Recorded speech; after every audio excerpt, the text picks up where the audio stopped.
అసలు ఇంత criminally minded fellow నా ఒక్క దాంట్లో అంటే నేను షాక్ అయినా, నాతో పాటు వచ్చిన డాక్టర్లు షాక్ అయినారు, జైలు అధికారులు షాక్ అయినారు. అందరు ఏంది సమయుడు ఇట్లా మాట్లాడుతున్నారని.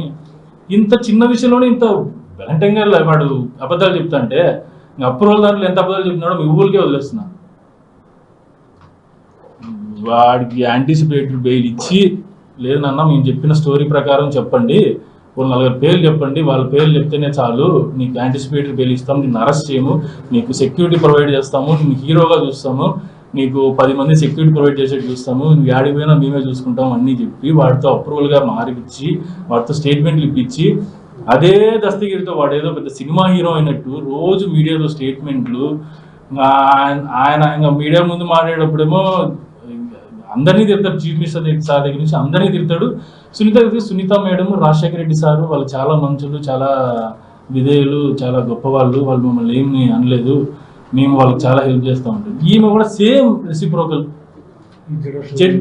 అంటే నా కామెంట్స్ కాదు, ఇది just comments made by high court judge. అంటే పేరు చెప్పడం బాగోదు కాబట్టి మీ బెయిల్ అప్లికేషన్ వేసినప్పుడు నాతో పాటు A2, A3 కూడా బెయిల్ అప్లికేషన్ వేసినారు. ఇది అందరూ ఖచ్చితంగా అబ్జర్వ్ చేయాల్సింది. మా బెయిల్ అప్లికేషన్లో మాత్రమే ఇంప్లీడ్ అయింది నర్రెడ్డి సునీత. బెయిల్ ఇయ్యద్దు అని చెప్పేసి ఒక సీనియర్ అడ్వకేట్ని హైదరాబాద్ నుంచి, ఢిల్లీ నుంచి అడ్వకేట్ తెప్పించి మాట్లాడిస్తారు. అదే A2, A3 బెయిల్ అప్లికేషన్ అంటే నిజంగా మర్డర్ చేసిన వాళ్ళని, వాళ్ళ నాన్న కొట్టినోడిని, తన్నినోడిని, ఎక్కడంటే తన్నినోడిని బెయిల్ అప్లికేషన్ ఇంప్లీడ్ చేయాలి. జడ్జి వాజ్ షాక్, ఏంది మా ఇది, వీళ్ళ అప్లికేషన్ దాంట్లో ఎందుకు ఇంప్లీడ్ అవుతున్నావు, వీళ్ళ దాంట్లో ఇంప్లీడ్ అంటే నెక్స్ట్ రోజు భయపడి ఇద్దరు A2, A3కి ఇంప్లీడ్ అప్లికేషన్ ఇస్తుంది. అప్పటి నుంచి అంతవరకు వాళ్ళకి ఏం అబ్జెక్షన్ లేదు. A1తో సంబంధం లేదు, A2తో సంబంధం లేదు, A3తో సంబంధం లేదు. A4కి అయితే వాళ్ళే యాంటిసిపేటెడ్ బెయిల్ ఇచ్చి బయట కూర్చిపెడుతుంది. ఇప్పుడు వచ్చి కొత్తగా మళ్ళీ డ్రామాలు. ఇన్వెస్టిగేషన్ ఆఫీసర్ ఈ ఫైనల్ ఛార్జ్ షీట్ వేసి 7 నెలలు అయింది కదా, ఇప్పటి వరకు ఎందుకు మాట్లాడలే, ఇప్పుడు ఎందుకు గురించి మాట్లాడాలి? 2 కారణాలు. ఒకటి, నాన్న బెయిల్ అప్లికేషన్ వేసినారు, దాన్ని ఎట్లయినా చెడగొట్టాలి. 2.5 సంవత్సరాల నుంచి చెయ్యని తప్పుకు మేము జైల్లో ఉన్నాం. ఒక్కసారి కూడా మీడియా ముందుకు వచ్చి మాట్లాడలేము మేము. ఎందుకంటే మాకు ఇప్పటికీ నమ్మకం ఉంది, జ్యుడిషియరీ మీద నమ్మకం ఉంది, సంస్థ మీద నమ్మకం ఉంది. మేము ఎప్పుడైనా బయటపడతాము, మీడియా ట్రయల్ జరుగుతుండగా మాట్లాడితే బాగుండదు, ఎవరు మాట్లాడకూడదు అని నేను కానీ, భాస్కర్ అంకుల్ కానీ, ఎవరే కానీ మీడియా ముందు మాట్లాడలేదు, ఫ్యామిలీ కూడా ఎవరు మాట్లాడలేదు. ఇంకా ఇది మాకు ఒక స్టేజ్ దాటిపోయింది. బియాండ్ నా మీద కూడా పర్సనల్ అలిగేషన్స్. ఏదో డాక్టర్ క్యాంపుకు పెట్టి ఎప్పుడో 3 నెలల ముందు ఫిక్స్ అయిన క్యాంపుకు పోతే దాని చుట్టూ స్టోరీ అల్లి నేను పోయి జైల్లో పోయి వాళ్ళు బెదిరిస్తా అంటే ఇంకా కొట్టినాడు, తన్నాడని రాయలే దరిద్రులు. ఎంత అన్యాయంగా రాసాయి. ఇది ఎగ్జాంపుల్ ఎందుకు చెప్తున్నా అంటే, ఈ ఎగ్జాంపుల్ ఒకటి ఈ చిన్న ఇష్యూలోనే ఇంత పెద్ద స్టోరీ డ్రామా ఆడి దాని నుంచి హైకోర్టులో అప్లికేషన్ వేయడము, మీడియా ముందు మాట్లాడడం స్టార్ట్ చేస్తారంటే ఇంకా అప్రూవల్ దాంట్లో ఎంత కుట్రలు కుతంత్రాలు జరిగినాయి అనేది మీకే వదిలేస్తున్నాం. నిన్న వచ్చి నర్రెడ్డి సునీత ఇన్వెస్టిగేషన్ కంప్లీట్ కాలేదు, ఇంకా ఏదేదో ప్రెస్ నోట్లో రాసింది. దానికంటే ముందు ఫస్ట్ ఛార్జ్ షీట్లో కొన్ని వాస్తవాలు జరిగినాయి. వాస్తవాలు సిబిఐ మెన్షన్ చేస్తుంది, నేను అది మాత్రం కొంచెం డిస్కస్ చేస్తాను. ఈ statement made by CBI, Dastagiri అందరూ ఒప్పుకునేది. ఫస్ట్ రంగన్న అనే వ్యక్తి మోస్ట్ ఇంపార్టెంట్ వ్యక్తి. వాళ్ళ 4 చూసినాడు, ఎవరైతే మర్డర్ చేసినాడో వాళ్ళు చూసినారు, ఐ విట్నెస్ డైరెక్ట్ చూసినాడు. ఆ 4 కనుక్కున్నారు, వాళ్ళ మీద ఛార్జ్ షీట్ వేయాలనుకున్నారు, ఛార్జ్ షీట్ వేసినారు. అలాంటి విషయంలో దస్తగిరిని అప్రూవల్గా తీసుకోవాల్సిన అవసరం ఏముంది? ఫస్ట్ ఏంటి, సరే తీసుకున్నారు, వాళ్ళకి ఏదో.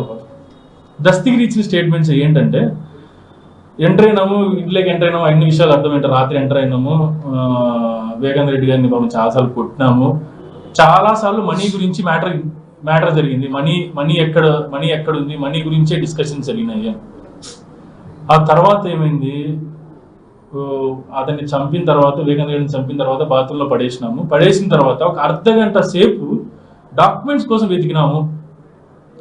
సరే, మోటివ్ ఆఫ్ మర్డర్ వచ్చేసి వీళ్ళకి సునీత చెప్తున్నట్లు ఏదో ఎమ్మెల్సీ సీటు, ఏదో ఎంపీ సీటు అని అర్థం లేని మాటలు మాట్లాడుతుంది. అది మోటివ్ అయితే అర్ధగంట సేపు మర్డర్ చేసిన వాడు పాడిపోతాడా? లేదా డాక్యుమెంట్స్ కోసం వెతుకుతా కూర్చుంటారా? అసలు ఆ డాక్యుమెంట్స్ ఏంటి, ఆ డిస్కషన్లో మనీ మ్యాటర్ ఏంది అని ఎప్పుడన్నా సునీత క్వశ్చన్ చేసిందా? ఫస్ట్ అసలు నిష్పక్షపాతంగా ఇన్వెస్టిగేషన్ జరగాలని ఆమె కోరుకుంటే she has to question that ఇన్వెస్టిగేషన్లో అసలు ఆ డాక్యుమెంట్స్ ఇంపార్టెన్స్ ఏంది. ఒక మర్డర్ చేసినప్పుడు అర్ధగంట సేపు డాక్యుమెంట్స్ కోసం వెతుకుతున్నారు, అది డాక్యుమెంట్స్ ఏంది సమయం అడగాలి కదా, ఇంతవరకు అడగలేదమ్మా. ఆ మనీ మ్యాటర్ ఎందుకు కొట్టినారు, మా నాన్న ఎందుకు కొట్టినారు ఆ 4, ఆ మనీ మ్యాటర్ ఏంది, దేనికి సంబంధించిన మనీ మ్యాటరు, సెకండ్ పాయింట్ ఏంటంటే ఇది కూడా మాకు సిట్ డాక్యుమెంట్స్ వచ్చి మాకు రీసెంట్గానే వచ్చినాయి. మా ఫస్ట్ వరకు సిట్ డాక్యుమెంట్స్ రాలేదు మా చేతికి. రీసెంట్గా మేము సిబిఐ కోర్టులో మాకు సిట్ డాక్యుమెంట్స్ కావాలి, అది కూడా part of investigation, first statements ఏం కావాలని అడిగితే దీంట్లో క్లియర్గా Sunitha statement on the day of murder 15వ తేదీ ఎవరో మాకు కృష్ణారెడ్డి ఫోన్ చేసినప్పుడు మా నాన్నకు గాయాలు ఉన్నాయి, బాత్రూంలో పడి ఉన్నారు అంటే మా నాన్న గతంలో కూడా హార్ట్ ప్రాబ్లమ్స్ ఉన్నందున బహుశా హార్ట్ అటాక్ వచ్చి అందువలన కింద పడి తలకు బెగ్గ తగిలి అక్కడి నుంచి బ్లడ్ వచ్చిండొచ్చు అని పోలీస్ వారికి ఫిర్యాదు చేయమని చెప్పి ఉన్నాము.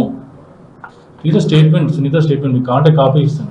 ఇది స్టేట్మెంట్ ఫస్ట్ డే సునీత చెప్పిన స్టేట్మెంట్. వాళ్ళకి కృష్ణారెడ్డి ఫోన్ చేస్తే ఇట్లా కింద పడ్డాడమ్మా, బ్లడ్ ఉంది, తలకు గాయాలు జరిగినాయని ఫోన్ చేస్తే ఆయన హార్ట్ ప్రాబ్లం ఉంది, బ్లడ్ వామిటింగ్ చేసుకున్నారు, రీసెంట్గా స్టంట్ వేసినారు, స్మోకింగ్ ఏమంటే ఆపలేదు, బ్లడ్ వామిటింగ్ చేసుకుంటారు, కళ్ళు తిరిగి పడితే కమోడికి దెబ్బ తగిలింది, అదే రకంగా కంప్లైంట్ ఇవ్వమని ఆమె ఇచ్చిన స్టేట్మెంట్. మర్డర్ జరిగిన రోజు ఆమె ఇచ్చిన స్టేట్మెంట్. నెక్స్ట్ డే స్టేట్మెంట్ ఏమంటే సునీత ఇది ఒకటి పాయింట్, ఆ మర్డర్ హార్ట్ అటాక్ థియరీ అనేది వాళ్ళు ప్రమోట్ చేసినారు దానికి. సెకండ్, మీడియా ముందు వచ్చి ఫస్ట్ మాట్లాడిన వ్యక్తి ఆదినారాయణ రెడ్డి. ఆయన మీడియా ముందు డైరెక్ట్ వచ్చి మాట్లాడి నాకు శివప్రకాష్ రెడ్డి ఎవరికో వాళ్ళ ఫ్రెండ్కి ఫోన్ చేసినాడు, ఇది వివేకానంద రెడ్డి పాపం బ్లడ్ వామిటింగ్ చేసుకుని కింద పడి హార్ట్ అటాక్ చనిపోయినాడు అంట. ఫస్ట్ మీడియా ముందు మాట్లాడింది అది. ఆ రెండు స్టేట్మెంట్ నిజంగానే ఆమెకు వాళ్ళ నాన్న చంపింది ఎవరో తెలుసుకోవాలనుకుంటే ఒకటి ఆ డాక్యుమెంట్స్ ఎక్కడ ఏంటి అని ప్రశ్నించాలా, ఇన్వెస్టిగేషన్ దాని మీద చేయమని అడగల. ఇంత అడిగితే ఎవరి మీదకి వస్తుందో వాళ్ళ మీదకి వస్తుందో ఎవరి మీదకి వస్తుందో భయం. ఆ తర్వాత ఎందుకు శివప్రకాష్ రెడ్డి ఇట్లా చెప్పినాడు, శివప్రకాష్ రెడ్డి మీద ఎందుకు ఇన్వెస్టిగేషన్ చేయలేదు, ఆయన ఎందుకు పిలవలేదు, ఆయన మాటికి ఎందుకు పిలవలేదు, ఆమె ఛార్జ్ షీట్లో ఎందుకు ఇంక్లూడ్ చేయలేదు, ఫస్ట్ సెకండ్ ఫైనల్ ఛార్జ్ షీట్లో ఎందుకు ఇంక్లూడ్ చేయలేదు, ఆ క్వశ్చన్ అడగాలి కదా, ఎందుకు అడగలేదు? ఇంత ఘోరంగా మనుషులు తయారైనారంటే అసలు